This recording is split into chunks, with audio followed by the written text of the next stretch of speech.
பார்த்து எடுத்துட்டு வா. என்ன வெளியில ஏதோ சத்தம் கேக்குது? சீக்கிரம் எடுத்துட்டு வா, நேரம் ஆயிட்டு. என்ன ஏதோ தெரிஞ்ச குரல் மாதிரி இருக்கு. ஐயோ, யாருக்கு நம்ம வீட்டு வாசல்ல காய்கறி கடை போட்டது? இந்த சரஸ் எப்படிப்பட்டவங்கிறத எல்லாம் மறந்துட்டாளுங்க போல. என் வீட்டு வாசல்ல கொண்டு வந்து இம்புட்டு ஜாமா இறக்கிருக்காளுங்க. அக்கம் பக்கம் இருக்கவளுகளுக்கு என்னை பத்தி நினைப்பு துளிர் விட்டு போச்சு. கொஞ்சம் கூட பயம் இல்லை. யாருடியாவ என் வீட்டு வாசல்ல இம்புட்டு காய்கறி கொண்டு வந்து அடுக்கினது? ஏமா நீங்க வீட்டில தான் இருக்கீங்கல்ல, அப்புறம் வீட்டில் இல்லாம வெளியே டைம் டக்குன்னு ஆடிட்டு இருப்பாங்களா? ஐயோ, நான் அப்படி கேட்கலாமா. வீட்டில் யாரும் இல்லைன்னு மல்லிகாக்கா சொன்னாங்க, அதான் வாசல்லே எல்லாத்தையும் இறக்கிட்டு இருந்தேன். நீங்கள் இருக்கீங்கன்றது உள்ளே வந்து இறக்கிருப்பேனே. என்னது, உள்ளே வந்து இறக்கிருப்பியா? என்னது இதெல்லாம்? என் வீட்டில் எதுவும் காய்கறி எல்லாம் கொண்டு இறக்கிட்டு இருக்க? நீ காய்கறி கடை வைக்க போறியா? இருந்தால் எல்லாத்தையும் ஓ வீட்டை கொண்டு போய் இறக்கு. நீ எல்லாம் வந்து காய்கறி இறக்குறதுக்கு நான் ஒன்றும் சத்திரம் கட்டி விடலை, சொல்லிட்டேன். அம்மா ஏக்கா. சொல்லுப்பா. அக்கா, இந்த குறவுல கொத்தமல்லி எல்லாம் ஆட்டோலேயே விட்டுட்டீங்க, இந்தாங்க. அப்படியாப்பா, சரி சரி. நான் இங்கே அந்த பாட்டி விட்டாங்களா, அதில் அப்படியே ஓடி வந்துட்டேன். சரி வைப்பா. மொத்தம் எம்பிட்டுப்பா? மொத்தமாக அங்கேருந்து இங்கே வந்தது எல்லாத்துக்கும் சேர்த்து வந்து ஒரு 500 ரூபா வரும்க்கா. சரி சரி, தந்துடுறேன். இப்போ கேள்வி கேட்டுருக்கோம், இவ பாட்டுக்கு எல்லாத்தையும் இறக்கி வச்சுட்டு ஆட்டோக்காரன் வேறு அனுப்புறா. இந்தப்பா 500 ரூபா வச்சுக்கேன். தேங்க்ஸ் பண்ணவா. அடே இல்லையா பாட்டிமா, என்ன வாட போடாங்கிறீங்க? என்ன விஷயம் சொல்லுங்க. இங்கே பேரு எதுக்கு இந்த காய்கறி எல்லாம் இங்கே எடுத்துகிட்டு போகிறேன்? எல்லாத்தையும் கையோட எடுத்துகிட்டு போய் அவன் என்ன சொல்கிறாள் அங்கே நிறுத்து. இங்கே பேர் ஒருத்தர சார் பழக்க வழக்கெல்லாம் வாசல் வரைக்கும் தான், வீட்டுக்குள்ளே வரக்கூடாது. உன் வீட்டுக்கு வந்த பொருள் எதுக்கு என் வீட்டுக்கு வந்து இறக்குறேன்? அவசரப்படாதீங்கம்மா, ஒரு நிமிஷம் இருங்க. இந்த ஆட்டோக்கார தம்பியை கிளப்பி விட்டுட்டு அவங்கள்ட்ட பேசுகிறேன். இப்போ நீ கிளம்புப்பா, இது நாங்கள் பேசிக்கிறோம். சரி சொல்லுங்கம்மா. நான் பேசிக்கிட்டே இருக்கேன், என் பேச்சை கொஞ்சம் கூட மதிக்காமல் ஆட்டோக்காரனை அனுப்பிச்சு வைக்கிறேன். வீட்டு வாசலில் இந்த குப்பையெல்லாம் இருக்கக்கூடாது, முதல்ல எடு. இதெல்லாம் எங்கள் வீட்டுக்கு வாங்கலை, மல்லிகாக்கா உமாலும் தான் இங்கே நிறுத்த சொன்னாங்க. வீட்டுக்குள்ளே தான் இறக்கி வைக்க சொன்னாங்க. நீங்கள் வீட்டில் இருக்க மாட்டீங்கன்னா வெளியிலேயும் இறக்க சொன்னாங்க. என்னது, அவளுக்கு இறக்க சொன்னாங்களா? ஆமாம்மா, நாங்கள் 4 பேரும் சந்தைக்கு ஒன்றா தான் போனோம். நான் முன்னாடி ஆட்டோட இதெல்லாம் ஏற்றிக்கிட்டு வந்துட்டேன். அவங்க 2 பேரும் இடம் பத்தாத பொருள்லாம் எடுத்துகிட்டு வரேன்னு சொன்னாங்க. அவங்க 2 பேரும் நடந்து வந்துட்டு இருக்காங்கம்மா. அவர்களுக்கு எதுக்கு இந்த வேலை? இவ்வளோ தக்காளி, இவ்வளோ வெங்காயம், இன்னும் காய்கறி கடையாக போட போகிறாளுங்க. தெரிஞ்சு போச்சு, என் பசங்க பணத்தை மொத்தமாக காலி பண்ணலான்னு முடிவு எடுத்துட்டாளுங்க. அதான் 1 வருஷத்துக்கான காய்கறியை ஒரே நாளில் வாங்கியிருக்காளுங்க. வரட்டும், ஒரு சிக்கனமாக குடும்பம் நடத்த கூட தெரியலன்னா இவங்களெல்லாம் வச்சு என்ன பண்ணுறது? வரட்டும், நான் பேசிக்கிறேன்.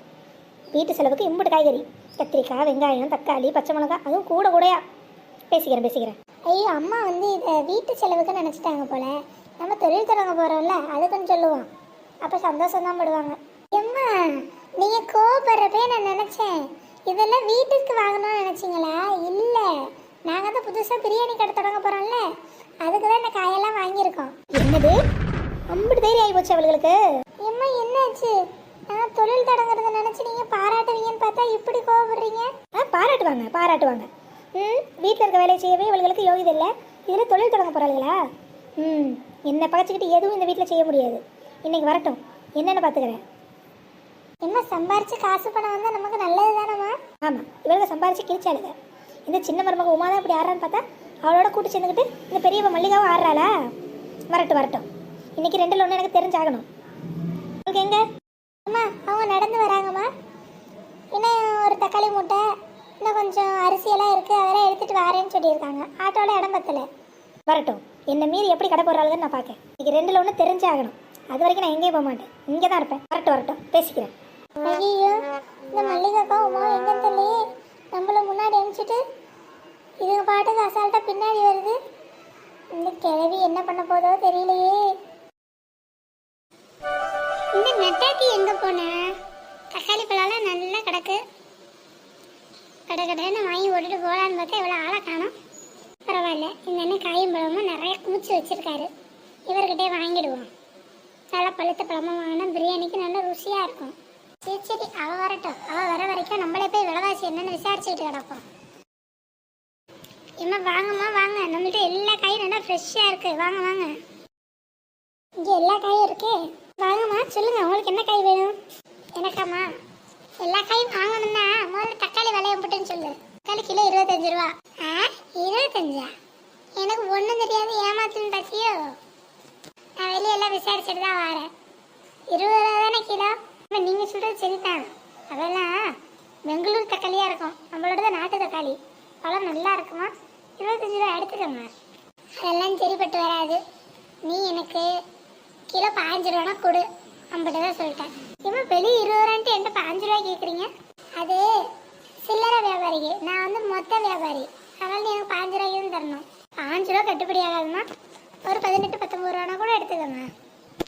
ஒரே விலை 5 தான். நான் ஒரு 25 கிலோ தக்காளி எடுத்துக்கிறேன். என்ன சொல்கிறேன்? பரவாயில்ல, 25 கிலோ எடுக்கிறேங்கிறீங்க. சரி, எடுத்துக்கோங்க. அப்படிதான் வலிக்கு. தக்காளியெல்லாம் காட்டு. பழம் நல்லா இருக்காம வாங்கிட்டு போயிட்டா எப்படி? நல்லா பார்த்துக்கிட்டு தான் வாங்கணும். தாராளமாக பாருங்கம்மா, அங்கே பாருங்க, 2 கூடையில தக்காளி பழம் தான் அடுக்கி வச்சிருக்கேன். பாருங்க. உண்மையாவே நாட்டு தக்காளி தானே? ஆமாம்மா, நம்ம விவசாயிகள்ட்ட இருந்து வாங்கினது. நல்ல பழம். ஆனால் ரொம்ப சிவப்பாக இருக்கு. ஏம்மா, நிஜமாவே இது நல்ல நாட்டு தக்காளி தான். அப்படியா? இரு பாப்பா. ஏம்மா, என்ன நினச்சிட்டு இருக்க? மூஞ்சி சாரெல்லாம் தெரிக்குது. முதல்ல நவுத்துமா. ஒன்று வாங்குதுன்னா வாங்க, இல்லை இடத்தக்காளி பண்ணு. ஒன்றுன்னா பார்த்தா வாங்க வந்த மாதிரி தெரியல. ஐயோ, அப்படிலாம் இல்லைக்கா. தக்காளி நல்ல தக்காளியான்னு கொஞ்சம் நசுக்கி பார்த்து வாங்கினேன், வேற ஒன்றும் இல்லை. நீ முன்ன கூட தக்காளி வாங்கியிருக்கே இல்லையா? யாராவது தக்காளி நல்லா இருக்கான்னு நசுக்கி பார்த்து வாங்குவாங்களா? உங்களுக்கு என்ன கரெக்டாக கண்டுபிடிச்சிருச்சு. நம்ம இதுக்கு முன்னாடி சந்தைக்கு வந்ததே இல்லைன்னு. சரி, சமாளிப்போம். இக்கா, அதில் நான் வந்திருக்கேன், வாங்கியிருக்கேன். எனக்கு எல்லா விவரமும் தெரியும். சரி, கதையெல்லாம் விடுங்க. எனக்கு ஒரு 25 கிலோ கூட மட்டும் கொடுங்க. நான் எடுத்துகிட்டு வீடு போய் சேர்றேன். முதல்ல எடுத்துகிட்டு கிளம்பு. இக்கா, இந்த தக்காளி அதை வச்சு நான் என்ன பண்ணுறது? தூக்கி விட்டு இருந்துட்டு கிளம்பு. அதை இடத்தக்காளி பண்ணு. அக்கா, மூட்டை அந்தாட்ட போமா, எடுத்துகிட்டு வந்து தாரேன். சரி, நமக்குன்னு வருதுங்க பாரு காலங்காத்தால. அக்கா வாங்க. இந்த அக்கா இன்னும் காணும். நமக்கு அடுத்தடுத்து எம்பிட்டு வேலை இருக்கு. நம்மளே ஒரு பிஸ்னஸ் உமனா இருக்கோம். இப்படி நேரத்தை வீண் பண்ண முடியுமா? பாருமா, ஏதோ 25 கிலோ கூட. நீயே எடுத்துக்கிறியா? இல்லை ஆளை விட்டு வீட்டில் வந்து வைக்க சொல்லட்டுமா? அதுக்கு மேலே ஒரு 20 ரூபா தான் தரணும். இது மேலே 20 ரூபாவா? அது இருந்தால் 2 டீ வாங்கி குடிச்சிட்டு போயிடுவேன். நானே எடுத்துக்கிறேன். ஏக்கா, பொருள் வாங்கினா நீங்களா ஃப்ரீயாக டெலிவரி பண்ண மாட்டீங்களா? என்ன 20 ரூபா தக்காளியே 15 ரூபா கொடுத்துருக்கேன். உனக்கு எல்லாம் ஃப்ரீ டெலிவரி வரையா? வாங்கிட்டு கிளம்புமா. அம்மா கதை வந்துக்கிட்டு 25 கிலோ வாங்கினா தந்து தான் ஆகணும். இம்பிட்டு சளிச்சுக்குது இந்த அக்கா. இருக்கட்டும், பேசிக்கிறேன். ஒரு பெரிய தொழிலதிபர் ஆனதுக்கப்புறம் 25 250 மாறும். அப்போ இந்த அக்கா கடைக்கு வரணும்ல. அப்போ இந்த அக்கா எப்படி நம்மளை மரியாதையாக